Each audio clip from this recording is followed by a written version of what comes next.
In this tutorial, I will show you how you can add your team member to InsertKit. First, log in your account, then go to Dashboard. Then click Manage Team.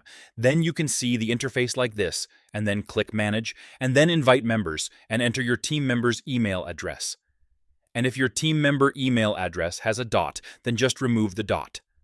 There is a glitch right now, so we'll fix it soon. And click Send Invitation, and your user should see an invitation request in his dashboard as well. So let's see her work. I'm just log in as a team member here and just reload the page. Your team member will see an invitation like this, and he can just accept invitation. And if I reload the page, I can see all the shortcuts that has team access. Okay, so your team member will see that. Also, you can use another method as well. So I just leave and try to show you another method and reload. As you can see, I am not any part of Teams, so go to my main account here. As you can see, here is a team invitation code. So user can actually join by this invitation code. Also, you can change the code as well. Now just click Manage and go to Settings, and you can click Regenerate to change the code.